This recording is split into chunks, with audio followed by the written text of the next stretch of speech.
परमात्मा कहते मैं रोता हूँ सृष्टि को, तुम्हें रो रहा हूं, तुम्हारे लिए भटक रहा हूं कि तुम जिनकी पूजा कर रहे हो ये सुख नहीं दे सकते, तुमने दुख तो दे सकते। कौन दे सकता है दुख? ये काल भगवान। और ब्रह्मा विष्णु महेश और दुर्गा ये तो अपने ना सुख दे सकते ना दुख दे सकते, आपका किया कर्म ही दे सकते। और परमात्मा कहते मेरी शरण में आने के बाद तुम्हारे कर्म के अंदर, प्रारब्ध के अंदर, किस्मत के अंदर यदि कोई पाप कर्म भी अधिक है उनको भी खत्म कर दूंगा, नाश कर दूंगा। मासा घटे न तिल बधे, विद ना लिखे जो लेख, ये साचा सतगुरु मेट कर भाई ऊपर मार मेख। जम जो राजा से डरे ये मिटे कुर्म के लेख, अदली असल कबीर हैं ये कुल के सतगुरु एक। परमात्मा भी कहते हैं अमर करु सतलोक पठाऊं, तात बंदी छोड़ कहाऊं, बंदी छोड़ हमारा नामम, अदर अमर है अस्थिर ठामम। जब ही सतनाम हृदय धरो, भयो पाप को नाश, जैसे चिंगारी अग्नि की बई पड़े पुराण गासे। परमात्मा कहते हैं मेरे पास एक ऐसा जाल्य मंत्र है, इसका सच्चे ढंग से सच्चे संत से प्राप्त होने के बाद आपके असंग जन्मों के जो संचित कर्म हैं या प्रारब्ध के कर्म हैं उनको ऐसे फूंक देगा जैसे सूखे घास को एक माचिस की तिल्ली से 1000 टन पड़ा हो, एक माचिस की सीख जला कर लगा दो, सारा भक्कड़ उठा देगी और फिर चलेगी तेज हवा, उसको कहीं का कहीं पटक देगी, ठाकर मैदान साफ हो जाएगा। ऐसे परमात्मा के सतनाम के अंदर वो पाप नाशक शक्ति है। जैसे सूरज के आगे बदरा, ऐसे कर्म छयारे, प्रेम की पवन करे चतुमंदर जल के तेज नयारे। जैसे सूरज के आगे बादल, सूर्य के सामने बादल आ जाते हैं तो सूर्य का जो वास्तविक प्रकाश में प्राप्त नहीं हो रहा, जो लाभदायक है, और फिर तेज हवा चलती है तो बादल इधर उधर बिखेर देती है, तो सूर्य का वो स्पष्ट प्रकाश हमारे तक पहुंच रहा होता है। ऐसे आत्मा और परमात्मा के बीच में हमारे पाप कर्मों की ये बादल छा गए। उसके लिए परमात्मा ने कहा कि जैसे सूरज के आगे बादल बदरा, ऐसे कर्म छयारे, और प्रेम की पवन करे चितमंजन, फिर जल के तेज नयारे। परमात्मा में प्रेम जागेगा। प्रेम जब जागेगा हम परमात्मा के गुणों से परिचित होंगे, हम फिर इसके ऊपर आसक्त होंगे, आशिक होंगे, कभी रोएंगे कभी गाएंगे और सतलोक के उस सुख को हम रह रहकर याद करेंगे। तो फिर इस मंत्र के जाप से आपकी आत्मा साफ होगी। आत्मा साफ होगी तो आपका प्रेम बढ़ेगा भगवान में, परमात्मा की चर्चा चलेगी, आंखों से आंसू आने शुरू हो जाएंगे। तो वो प्रेम की पवन चलने से फिर वो प्यार के जो आंसू उमड़ने लगे, फिर वो पापों का नाश होने लगेगा। ये पहचान होगी आपकी। अब परमात्मा, जैसे दास आपको बहुत बार सुनाया है, सुनाते रहा हूं कि एक समय रामानंद जी को परमात्मा मिले थे 5 वर्ष की आयु में, फिर उनको सचखंड लेकर गए थे, वापस छोड़ा था। उसके बाद रामानंद जी परमात्मा से परिचित हुए थे कि सचमुच एक स्थान है जहाँ हम सुखी हो सकते हैं, हमारी जन्म मृत्यु सदा के लिए समाप्त हो सकती है। और उनको ये भी विश्वास हो गया था कि कबीर परमात्मा है। परमात्मा ने फिर उनको एक आदेश दे दिया था, ये समझ लो कि इस गुरु शिष्य की मर्यादा बनाए रखने के लिए आप जी ने ये भूमिका मेरी आज्ञा से करनी पड़ेगी। आप मेरे गुरु रूप में रहोगे और क्रिया वो करोगे जो दास बता रहा है, आपको दिखा भी लाया है। और क्योंकि मेरे से ये कोई भी उपदेश नहीं ले रहा, विशेषकर ब्राह्मण वर्ग, और आप भी भक्ति जारी रखो और इस प्रथम 5 नाम को ही देना और मंत्र नहीं देना, जो दास आपको साथ देता है। लेकिन रामानंद जी सारा कुछ देख भी लिया था और स्वामी रामानंद जी वेदों के बहुत बड़े ज्ञाता माने जाते थे, क्योंकि ये नकली ऋषि जितने हुए सारे ही हमें बहका रहे थे। हम इनको विद्वान मानते थे, वेदों को इन्होंने कंठस्थ याद कर रखा था। कोई ब्राह्मण चतुर्वेदी कहलाता था, जिसने 4 वेद घोट रखे थे, कंठस्थ याद थे, वो चतुर्वेदी कहलाता था। जिसने 3 वेद याद करा करते उनकी परंपरा में, तो उनको त्रिवेदी कहने लगे। जिसने 2 वेदों को कंठस्थ याद कर रखा था उसको द्विवेदी कहते थे। और इनको वेदों के बारे में कै ख का पता नहीं था, कै ख भी नहीं जानते थे। ऐसे स्वामी रामानंद जी विद्वान पाक रहे थे, बड़े विद्वान हैं, वेदों का बड़े गूढ़ रहस्यों को जानने वाले। और रामानंद जी परमात्मा से वो ज्ञान रह रहकर सुना करते थे। उधर से केवल ब्राह्मण वर्ग ही रामानंद जी के पास दीक्षा लेने आ रहा था। कबीर परमेश्वर से ब्राह्मण वर्ग दीक्षा नहीं ले रहा था, तो परमात्मा ने वो भी चाबी लानी थी, क्योंकि बच्चे तो ब्राह्मण भी भगवान के ही हैं। एक दिन परमात्मा बैठे थे स्वामी रामानंद जी के पास, एक शिष्य रूप में रामानंद जी बैठे थे अपनी गुरु रूप में गद्दी पर। एक ब्राह्मण आया, महादुखी, सब जगह भटक करके अंत में वो स्वामी रामानंद जी के पास आया था। अब स्वामी रामानंद जी से उसने दीक्षा भी ले रखी थी और स्वामी रामानंद जी के बताए अनुसार उसने साधनाएं अनुष्ठान भी किए, लेकिन उसका कोई संकट निवारण नहीं हुआ। उसके 2 पुत्र 2 पुत्री थी, पत्नी थी, सभी मानसिक रोग से पीड़ित थे, कोई अपहाज स्थिति में पड़े थे, बड़ा कैर टूट रहा था। जब स्वामी रामानंद जी को वो अपनी व्याथा बता रहा था कि महाराज मैंने आपके बताए अनुसार सब साधनाएं कर चुका हूँ और मुझसे कोई लाभ नहीं हो पा रहा, क्या करूँ? तो स्वामी रामानंद जी ने कहा कि देखो भक्त, मैंने जो क्रियाएं बताई इनसे राहत मिलनी चाहिए थी। यदि राहत नहीं मिली है तो ये तेरी किस्मत में लिखा हुआ प्रारब्ध का कर्म है और ये तो ब्राह्मण भोगना पड़ेगा। उदाहरण दिया कि जैसे श्री रामचंद्र जी ने बाली को मारा था, सुग्रीव के भाई को, एक वृक्ष की ओट लेकर धोखा देकर, तो उसका बदला भी श्री कृष्ण रूप में उन्होंने उसी को से देना पड़ा। एक शिकारी बनकर वो बाली वाली आत्मा त्रेता युग में जन्मी, श्री कृष्ण राम यानी विष्णु वाली आत्मा राम वाली आत्मा थी, और अंत में उस शिकारी ने श्री कृष्ण जी के पैर में तीर मारा, विषाक्त जहर से बुझा हुआ, जिससे श्री कृष्ण की मृत्यु हुई। तो बदला तो भाई ये कर्म तो भोगना ही पड़ेगा, ये तो प्रारब्ध में लिखा है। अब परमात्मा यही चाहते थे कि किसी तरह मेरी भी जो है सुरंग लग गई इस ब्राह्मण जाति में। तो परमात्मा ने कहा स्वामी जी, वेदों के अंदर क्या पाप नाश करने का कोई विधान है भगवान का? स्वामी जी ने कहा नहीं, वेदों में कोई ऐसा विधान नहीं है जिससे जीव के पाप नाश हो। परमात्मा ने कहा कि यजुर्वेद अध्याय नंबर 8 के मंत्र नंबर 13 में देखियो स्वामी जी, वो वहीं रखे थे वेद, तो उनके इनके दादा लाई हैं ब्राह्मणा के पहले से। उसने तुरंत खोल कर देखा, उसमें 6 बार लिख रखा है कि परमात्मा घोर पाप का विनाश कर दे। तो परमात्मा कहने लगे, मोती मुक्ता दर्शत नाही, ये जग है सब अंदरे, दिखत के तो नैन चश्म इनके फिरा मोतिया बिंदरे।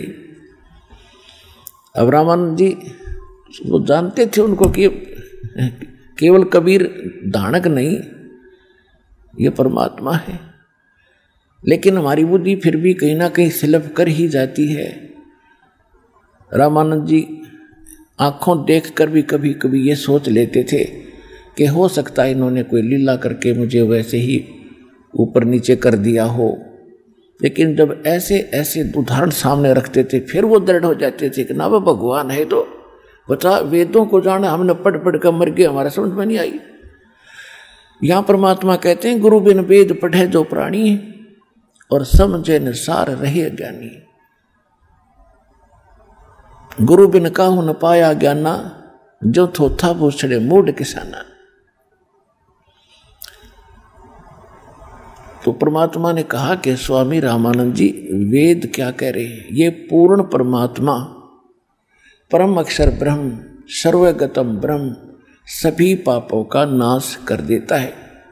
उसकी साधना वेदों में नहीं है।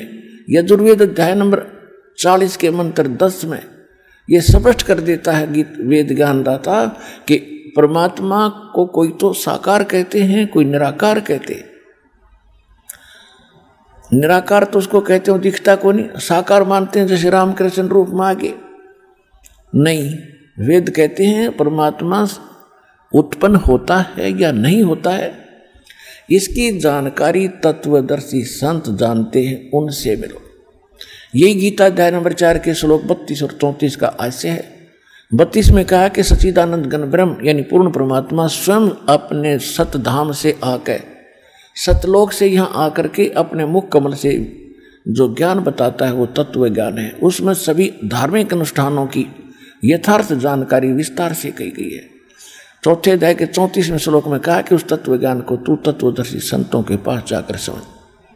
उनको दंडोत प्रणाम करने से और कपट छोड़कर उनसे प्रसन्न करने से वो तत्वदर्शी संत तुझे उस परमात्म तत्व का वो तत्व ज्ञान बताएंगे।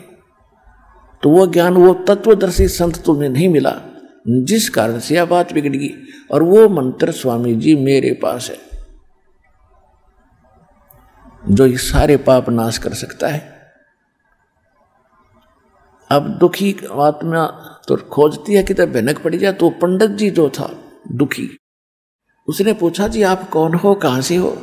परमात्मा ने बताया मैं दानक हूँ भाई दुल्हा, और कबीर मेरा नाम है, और वहाँ मेरी झोपड़ी है, और मैं स्वामी जी का शेष ताज़ा ताज़ा बना हूँ। अब वो जान गया कि शेष कौन है। ये ऐसी गजब की बात।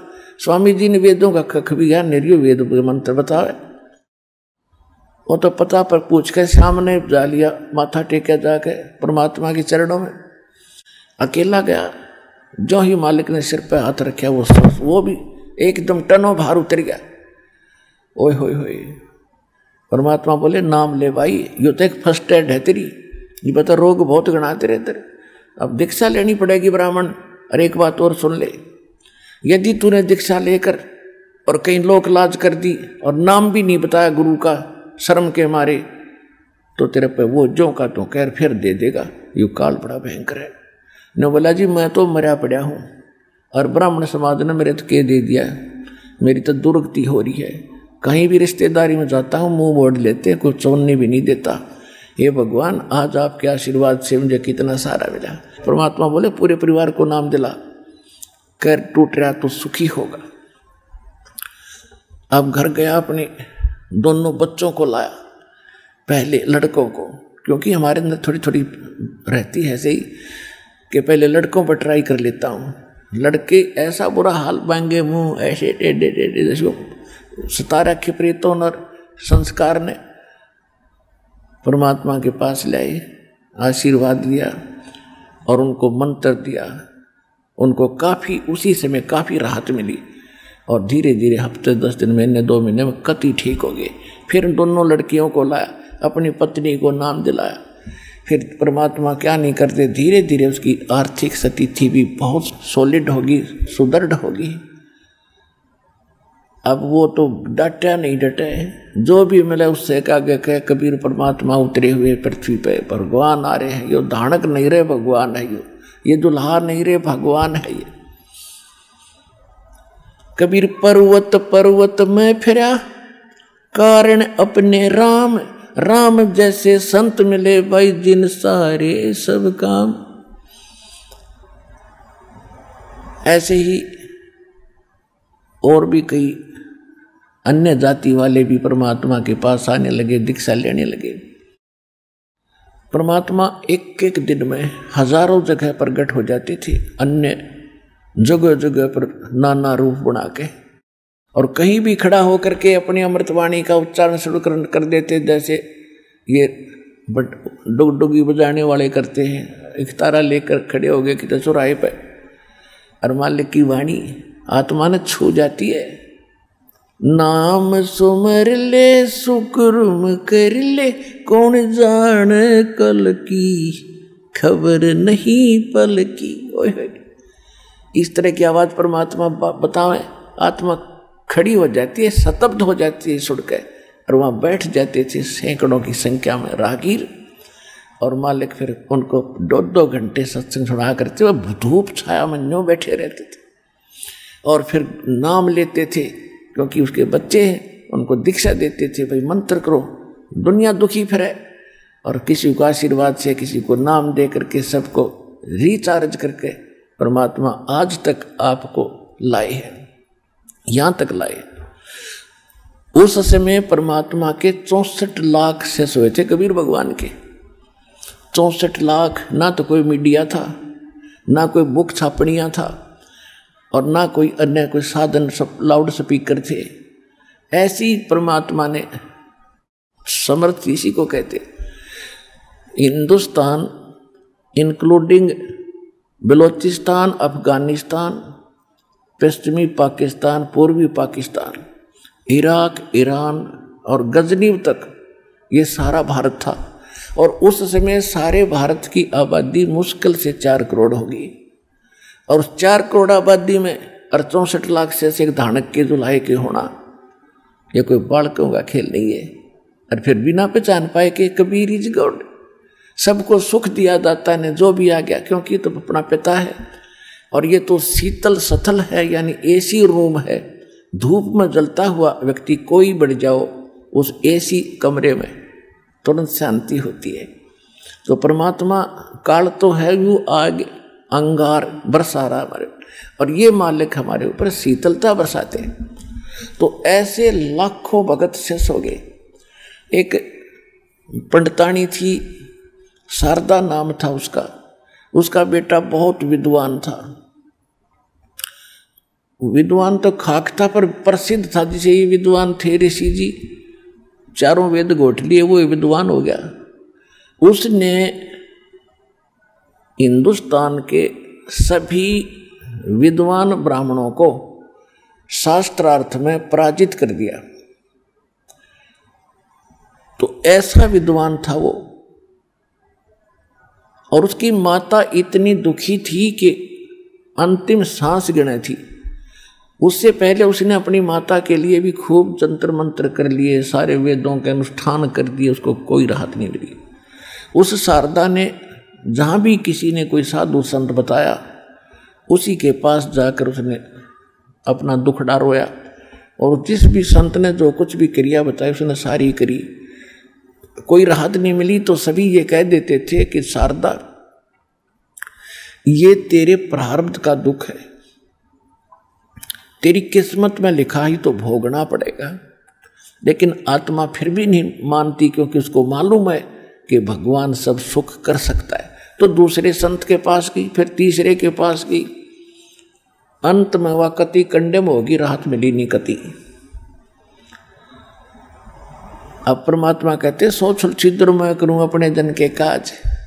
जिस मोहल्ले में, जिस कॉलोनी में वो शारदा रहा करती थी, सर्वानंद की माँ, उससे थोड़ी सी दूरी पर एक परमात्मा कबीर जी की शिष्या थी, और वो किसी कामवश चली गई शारदा के घर। पहले जाकर कुशल मंगल पूछा तो उसने बताया। शारदा ने कहा, बहन कुशल क्या बताऊं, मैं तो अंतिम सांस गिन रही हूँ, बहुत दुखी हूँ, मैंने सब जगह क्रियाएं कर चुकी हूँ। तो उसने पूछा कि कोई साधु संत की शरण में जाना चाहिए आपको, जब आपसे कोई लाभ नहीं मिल रहा कहीं से। तो शारदा ने कहा कि मैंने यहाँ आसपास का कोई साधु संत छोड़ा नहीं, और तीर्थ वर्ष जहाँ भी जिसने जो कोई जंतर मंत्र मत्था टेकना बताया, मैं सारे कर चुकी हूँ, और औषधियों का प्रयोग भी मैं बहुत कर चुकी हूँ। और ऐसा बन गई थी, बहुत कमजोर हो गई थी, सारे शरीर में बुरा हाल हो रहा है, ना मर रही हूं ना जी रही हूं। तब उस बहन ने कहा कि बहन एक बात मैं बताऊं, जब मान ले तो। हाँ बताओ। आप मेरे गुरु जी से दीक्षा ले लो, आप दुखी नहीं रहोगी। तो कहने लगी बहन मैं तो थक चुकी हूं इन गुरुओं के चक्कर में, थक ली कति, कहीं कुछ नहीं हुआ। कहने लगी, फिर उसने बताया कि हमारे ऐसे ऐसे कष्ट थे, ऐसे ऐसे दुख थे, हम कति स्वस्थ हो गए, पूरा परिवार चैन से जी रहा है और आर्थिक स्थिति भी हमारी पहले से बहुत अच्छी हो गई है। तो कहते मरता क्या नहीं करता, वो सोचता चल हो सकता है कोई छुपा हुआ परमात्मा का प्यारा संत। उसने कहा कि कौन है आपके गुरुजी, बताओ मैं चल पड़ूंगी। कहाँ है वो? कि यहीं काशी के अंदर हैं और कबीर नाम है उनका।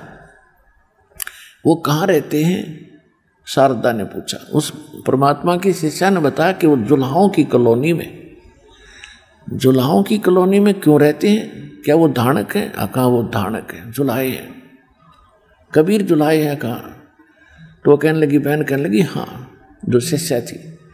लेकिन शारदा वो जुल्हाए नहीं, वो तो परमात्मा समझ लेना।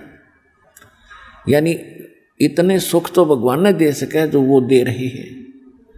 शारदा बोली नहीं, मेरी तो इज्जत का नाश हो जाएगा, मैं पंडितानी और वो एक शूद्र धाणक है, मेरा तो जीना हराम हो जाएगा समाज में, मैं तो मर जाऊं बेशक पर उसका नाम ना लूं। उसके बाद परमात्मा ने एक और ब्राह्मणी भेजी, वो भी परमात्मा से दीक्षित हो चुकी थी और वो उनकी कोई रिश्ते में भी लगती थी शारदा के। भेजी का मतलब यह है कि कुछ ऐसा कारण बनाया। अब भेजने का तात्पर्य करता तो परमात्मा है, करे कराव साइया मन में लहर उठा और दादू सिर जीव के वो आप बगल हो जा। तो वो ब्राह्मणी जो थी वो भी बहुत दुखी थी और उसको भी ऐसा ही, क्योंकि परमात्मा तो परमात्मा ही है, चाहे सारा संसार आ जाओ और सिद्धि नित्य सब न सुख देगा, इसके घर में कोई कमी है किसी चीज की?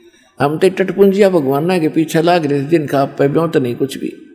हम तो भेड़ की पूछ पकड़ के और दरिया से पार होना चाहते, वो साधन नहीं था दरिया से पार होने का। जहाज में बैठो, नौका में बैठो, परले पार जा छोड़े 1 मिनट में, जो नाविक ठीक होता है।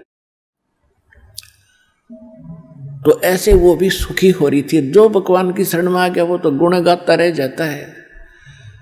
तो वो पंडितानी अन्य कोई थी जो उनकी नातन भी थी, कोई किसी रिलेटिव थी, वो किसी कामवश पहुंच गई। कुशल मंगल पूछा, देखा कि आपका तो बहुत बुरा हाल है, बहन क्या हुआ आपको? शारदा से पूछा तो उसने सारा दुखड़ा रोया। उसने फिर वही कहा कि आप हमारे गुरुजी से नाम लो, आप दुखी नहीं रहोगे, मैं सच्ची कह रही हूं, सच कर मान लेना मेरी बात को। तो उसको कुछ आशा जागी कि ये तो पंडितानी है, कोई अच्छे महात्मा से नाम ले रखा होगा, कोई उच्च जाति का होगा। तो शारदा ने पूछा कि कौन है आपके गुरुजी? कि मेरे गुरुजी कबीर साहब हैं। अब उसने सुन रखा था कबीर साहब कौन है, कि वो धाणक जुल्हा। अब वो पंडितानी कहने लगी, शारदा अब इस भाषा न छोड़नी पड़ेगी इतने, वो दुल्हा नहीं, वो परमात्मा उतरे आज के दिन में, इस पृथ्वी में भगवान बैठे। ने बोली अपना काम करे, हैं तूने नाम ले रखा वहां से? हाँ मैंने नाम ले रखा कि हमारा आइए भी ना आज के बाद तू तो भ्रष्ट होगी है शूद्र की, हम तो जगत के गुरु हैं ब्राह्मण, तू तेने नाम ले लिया धाणक और शूद्र से। तो उस पंडितानी ने कहा कि मैं तेरा कति नहीं आऊंगी, मैं तो तेरा दुख देखकर आज तुझे सलाह दे रही हूं कि आज, क्योंकि हमने ज्ञान हो गया है, तेरे को ज्ञान नहीं है शारदा। आज तू पंडितानी है और तू ये भी ज्ञान सुनती है कि मरने के बाद कोई अन्य भी जूनी धारणी पड़ सकती है, हाँ पड़ सकती है। कल ने तू गधी बन सकती है, तेरी इज्जत कहाँ जाएगी? फिर पंडितानी बनी रहेगी वहां तू। वह न्यू कहकर उठ कर चल पड़ी। इस बात से जख्मी तवा होगी कि बात तक अटेगी है, ईब भुगतूंगी और आगे फिर गधी बनूंगी। और वह बताएगी कि इस परमात्मा की शरण मानने से दोनों दुख बटेंगे तेरे, यहां भी सुखी होगी, अगला झंझट भी मिटेगा। सोच लेना।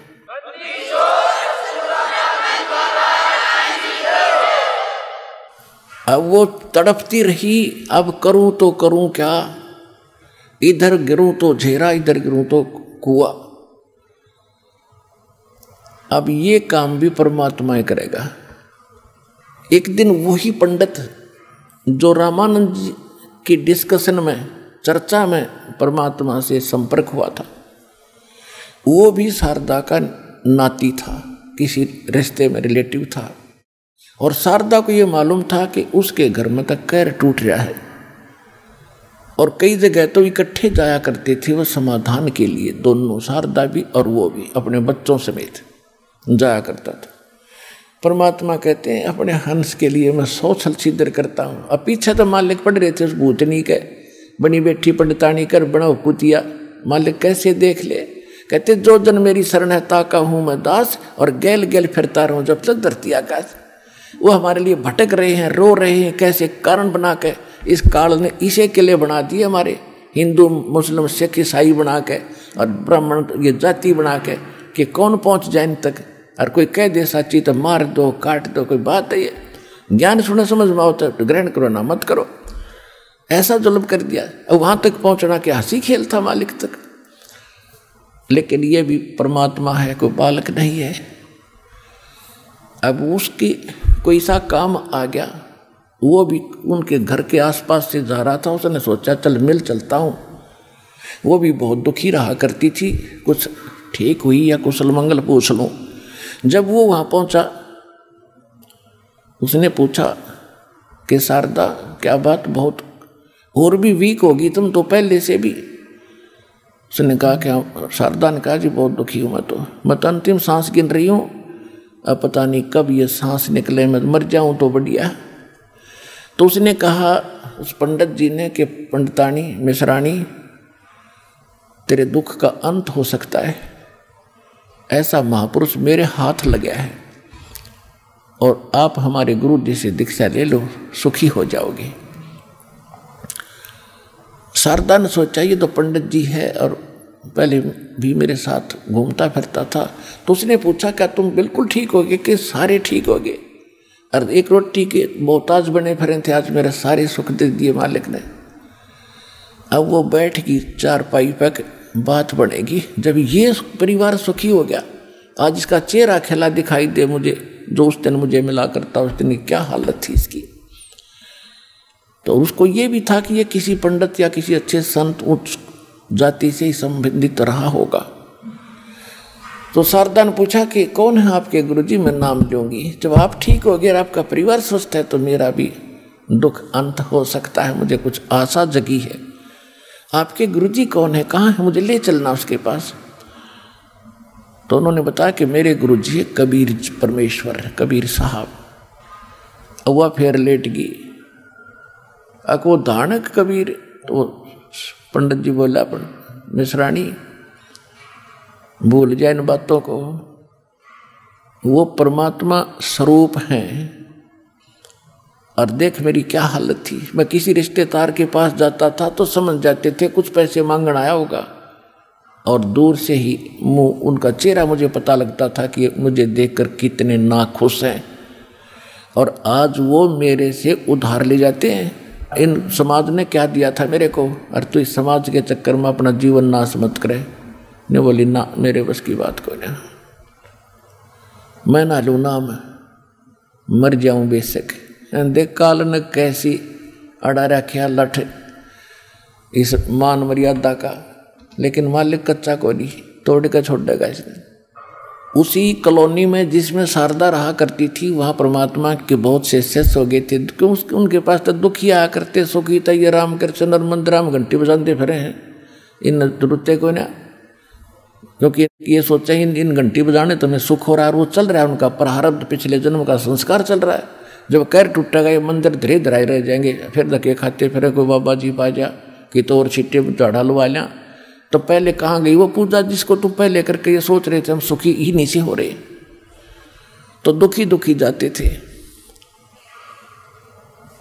एक बहन वहीं रहा करती थी और परमात्मा का उन्होंने सत्संग रखवा दिया कि भगवान हमारे घर सत्संग कर दो। आका अच्छा बेटा, संगत थोड़ी थी, भगवान घर घर जाके सत्संग करते थे कि सत्संग सुनने आएंगे तो हो सकता है ज्ञान सुनेंगे क्या किसके भाग जाग जा। तो वो क्या करते थे, जो सत्संग करवाते थे आसपास मोहल्ले में सबको निमंत्रण दिया करते कि हमारे सत्संग हो गए, हमारे गुरुजी आवेंगे, आप भी आइयो। तो ऐसे मोहल्ले के लोग कुछ लाज शर्म में भी जाया करेंगे, भाई उनका अनुष्ठान है, जाना चाहिए, कल हमने भी करना, ये हमारे भी आ जाएंगे। शाम का समय, क्योंकि दिन में परमात्मा ने व्यवस्था बना रखी, दिन में अपना काल के ये कोल्लू में जुड़े रहो, रात तो अपनी ये है, दिन में काम करो, रात में राम बजो और सत्संग सुनो हमारा। तो शाम का सत्संग करते थे भगवान विशेषकर। तो वो बहन जो जिसने सत्संग रखवाया था वो शारदा के घर गई और शारदा से कहा, बहन हमारे घर हमारे गुरुजी आएंगे, आप भी आइयो। और आप तो बहुत दुखी हो, आप नाम लेकर देखो पंडितानी, देखिए फिर गुण गाया करेगी, आज आपने दुल्हा दिखाई दे से, ये परमात्मा आए हुए परमात्मा के तुल्य हैं। शारदा बोली, भाई देखो आ जाऊंगी, उसने औपचारिकता से कह दिया कि आ जाऊंगी, या नाराज ना होगी, ठीक से बहन आऊंगी। अगर सोच रही थी मैं ना जाऊंगा, फिर उसने परमात्मा ने प्रेरणा करी। अब क्या सोचा शारदा ने, सभी कह रहे हैं ठीक कर देते हैं, स्वस्थ हो जाती है, ऐसा सब। तो उसने सोचा कि मैं जाऊंगी और गुप्त रूप से जाऊंगी, यदि मेरे को आशीर्वाद देने से कुछ राहत मिली तो मैं नाम ले लूंगी, नहीं तो उठ कर जाऊंगी। ये सोचकर वो मुंह पर पर्दा डाल के घूंघट काट के निकाल के, और भी भगत आ रहे थे, माइयाँ भी आ रही थी, भगवान सामने आसन पर बैठे थे, एक जोत जलाया करते दाता देसी घी की खड़ी, वो दीपक रोशनी का भी काम करती थी और यज्ञ हवन का भी काम करती थी। सत्संग के दौरान वो जलाई रखी थी, टिमटमाता प्रकाश था, स्पष्ट चेहरे दिखे नहीं थे, सभी आ रहे थे, भगवान के चरणों में मत्था टेक रहे थे, अपना अपना स्थान माई बहन अलग अलग ग्रहण कर रहे थे। अब शारदा भी आई मुंह पर घूंघट डाल कर कि अड़ोस पड़ोस वाली ना पहचानने या पंडितानी आएगी, और जैसे मत्था टेक रहे थे चुपके से वह भी मत्था टेक्या।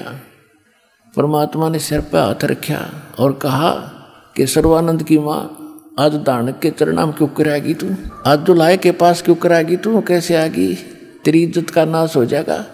के कहोगे, देख उसका मुंह पर्दा न्यू करके देखो भैया, सर्वानंद की माँ है। परमात्मा बोले, पंडितानी। अब परमात्मा ने जो ही हाथ रखा था उसी समय उसका जैसे टनों वजन हट गया, वो सिर पर है, और जो पीड़ा को घसीट रही थी वर्षों से वह छू मंतर होगी एकदम।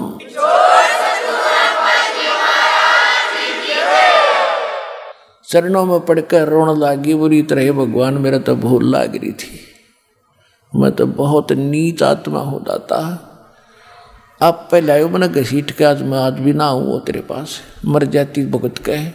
और खड़ी होकर उसने कम से कम आध घंटा कहा, है बहनों, हे भाइयों, ये तो सचमुच भगवान आया है।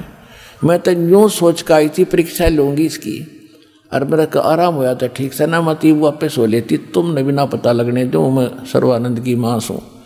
ये तो जानी जान है न, पहले तो ठीक करी और फिर मेरा इंट्रोडक्शन आइडेंटिटी बताई किया हुआ है सर्वानंद की माँ।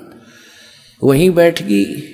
परमात्मा बोले, ये तो फर्स्ट एड है तेरा, अभी रोग बहुत है जन्म और मरण का, और दीक्षा लेनी पड़ेगी। अब दीक्षा लूँगी महाराज, दीक्षा लूँगी, और समाज भाड़ में जाओ, कति देखो भी कोई ना, मेरा तो नाश हो गया था। क्यों, भगवान के सामने आकर आत्मा जाग जाती है, और मन पापी जो बकवाद करता है, सांसारिक परंपराओं के निर्वाह करने के लिए विवश करता है, ये काल का एजेंट है, वो भाग जाता है भगवान के सामने।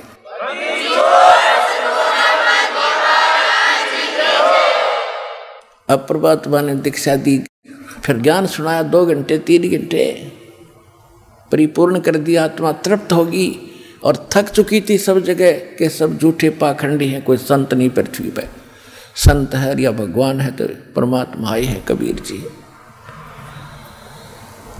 अब कहने का भाव ये है पुण्यात्माओं। उसके बाद शारदा किसी को बताती है तो कुपरा मनुष्य सीधे मुंह बात नहीं करते ना, तो बैठा लिया, इज्जत का नाश कर दिया है। तो इतने बड़े विद्वान की माता है, ब्राह्मणी है, तेरी तो जग में इज्जत है, और तूने कहाँ जा करके काम बिगाड़ लिया। वो कहने लगी तुम नींद में बांध रही हो, तुम तो नींद में बोल रही हो, और शनिपात का जोर है तुम्हारे जिसमें बिरड़ा रही हो। मैं पहचान कर जान कर शिष्या बनी हूँ, जान कर गुरु बनाया, मैं कोई ऐसी वैसी नहीं हूँ। अब उसने सोचा देख मेरा बेटा विद्वान बना फिर कख नहीं पता, माँ मरण लग रही और ने क्रिया बताता फिर यू, और मैं ठीक ना हुई सी। फिर उसको क्योंकि आत्मा बेटे की तरफ, माँ की बेटी की तरफ बहुत होती है। अब उसने ज्ञान से पता लग गया कि विश्व में किसी के पास ज्ञान नहीं, कोई भक्ति ठीक नहीं, यो भी बकवाद करता फिर है बेटा। आज जो ब्राह्मण है कल कुत्ता बनेगा, निकम्मा। ओए होए, इसको समझाने लगी, कहने लगी बेटा भक्ति का मार्ग इससे हटकर है, ऐसे है। समझाने लगी तो मैंने जो गुरु बनाया तो उससे नाम ले ले। वो कहने लगा माता मेरे सामने टिकने वाला इस पृथ्वी पर कोई विद्वान नहीं है, और उसने क्या किया कि सब विद्वानों को पराजित कर दिया था। इसलिए वो सर्वानंद ये चाहता था कि मैं अपना नाम ही सर्वजीत रखवा लूं। सर्वजीत, सर्वानंद से सर्वजीत नाम अपना अपनी माँ से रखवाना चाहता था, बदलवाना चाहता था।